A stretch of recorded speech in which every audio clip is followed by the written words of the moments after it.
رزق کے سارے خزانے اللہ سبحانہ و تعالیٰ کے پاس ہیں، اور اللہ سبحانہ و تعالیٰ اپنی ساری مخلوق کو رزق دے رہا ہے اور ہر طرح کا رزق دے رہا ہے،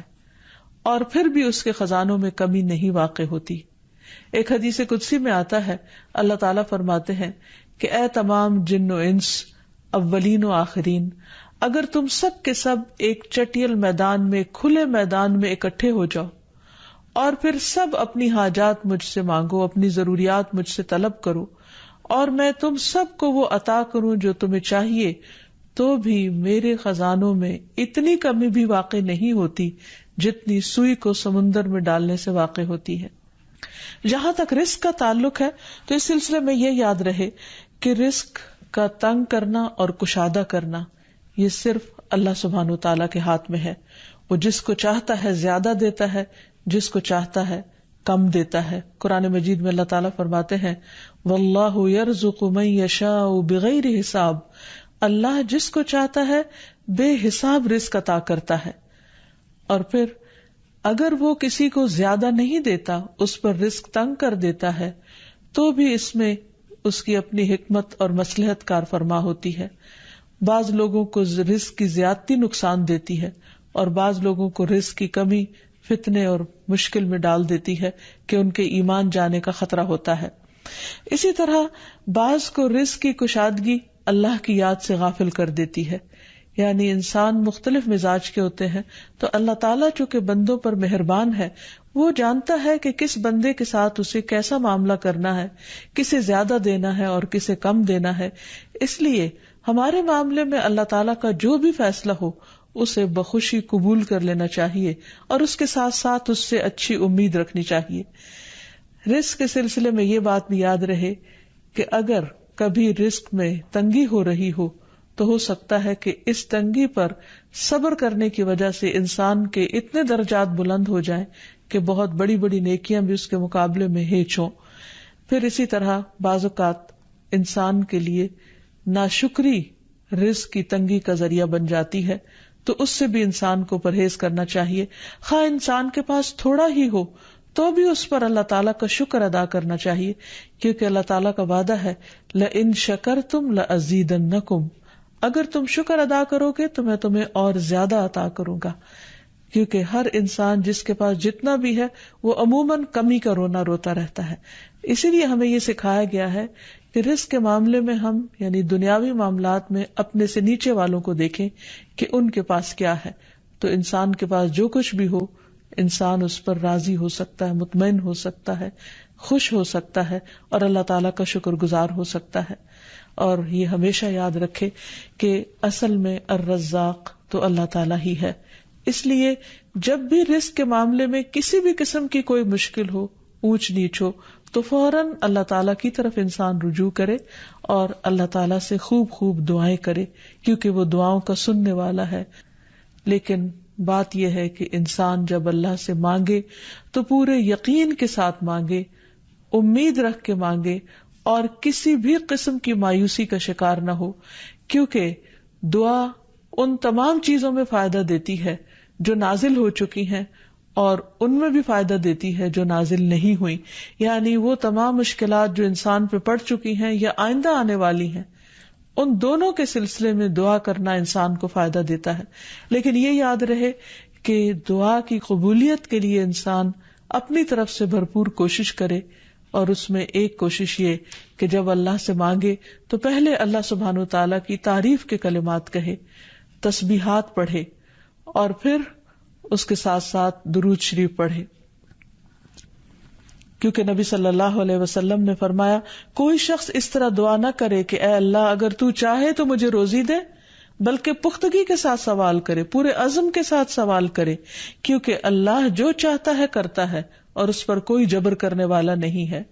اور جب بندہ اللہ سے رزق مانگتا ہے تو اللہ تعالیٰ اس کو عطا کرتا ہے.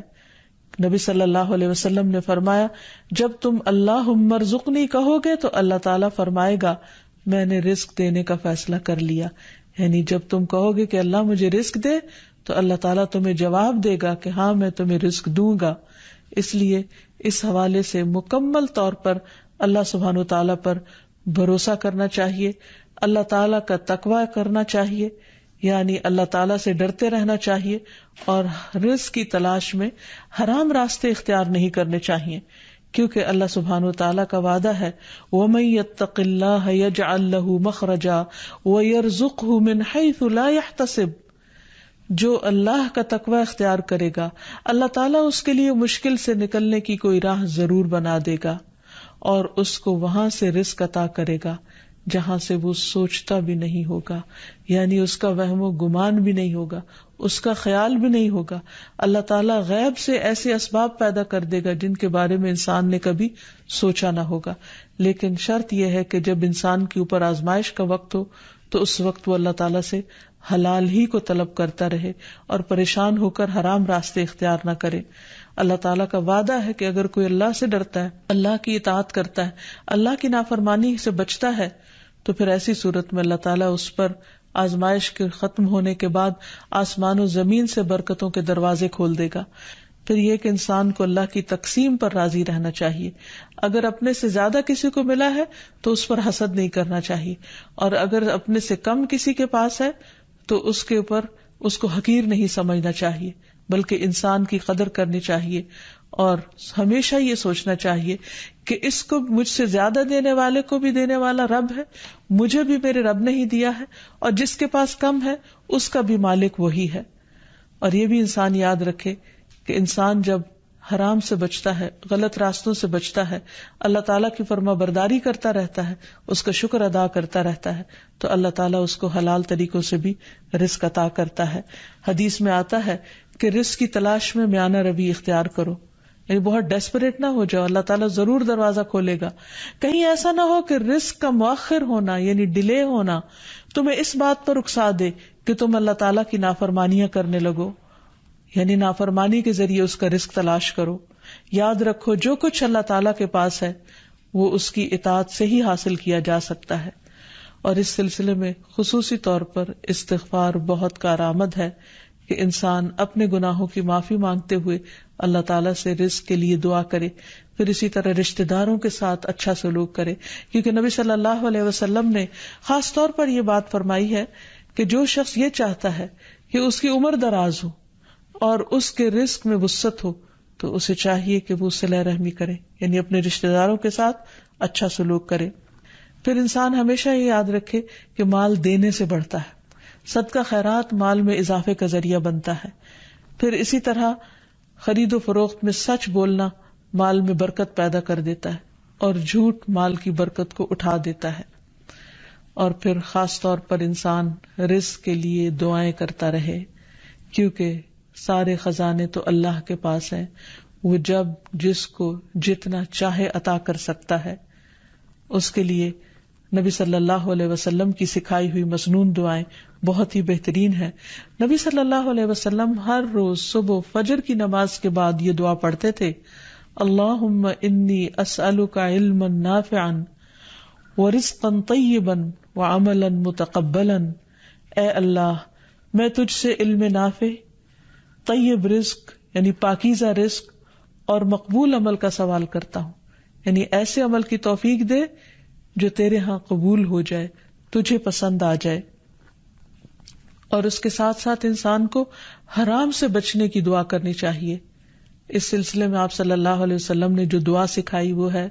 اللہم اکفنی بحلالک عن حرامک واغننی بفضلک عمن سواک، اے اللہ اپنے حلال کے ذریعے حرام سے میری کفایت فرما، یعنی مجھے اتنا حلال دے کہ مجھے حرام کی ضرورت ہی نہ رہے، اور اپنی مہربانی سے مجھے اپنے علاوہ ہر ایک سے بے نیاز کر دے، یعنی مجھے انسانوں کا محتاج نہ کر، کسی اور کا محتاج نہ کر، صرف اپنے خزانوں سے عطا فرما۔ پھر اسی طرح خاص طور پر بڑھاپے کی زندگی کے لیے وسعت رزق کی دعا کرنی چاہیے، کیونکہ جب انسان بوڑھا ہو جاتا ہے تو اس کے اعضاء کمزور ہو جاتے ہیں،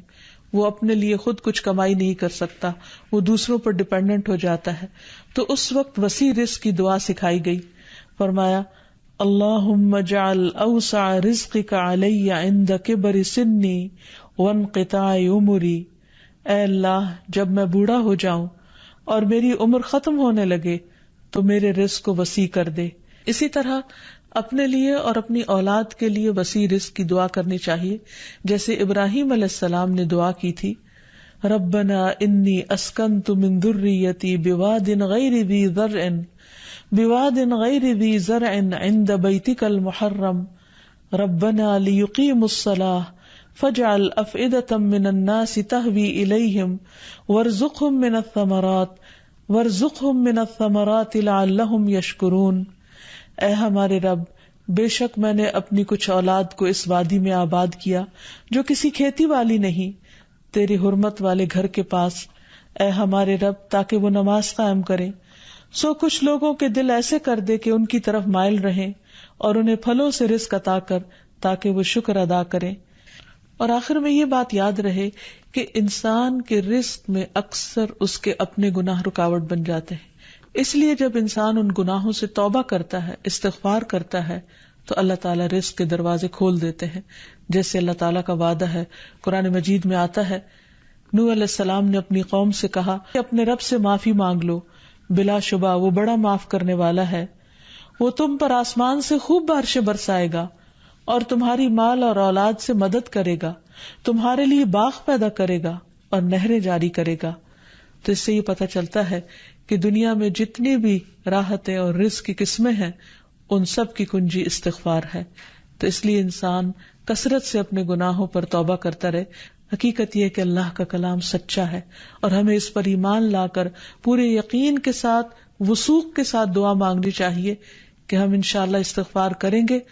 تو آسمان سے اور زمین سے رزق اگلنے لگے گا، ابلنے لگے گا. اللہ تعالی ہمیں اپنی رحمتوں سے نوازے. اور استغفار کے لیے سمپل، اے اللہ مجھے بخش دے، اے اللہ مجھے معاف کر دے، اے اللہ میرے اگلے پچھلے سارے گناہوں کو معاف کر دے. اللہم اغفر لی، استغفر اللہ ربی من کل ذنب واتوب الیہ. اور سچے دل سے انسان توبہ کرتا رہے تو اللہ تعالیٰ کو مہربان پائے گا. وآخر دعوانا ان الحمد للہ رب العالمین. السلام علیکم ورحمۃ اللہ وبرکاتہ.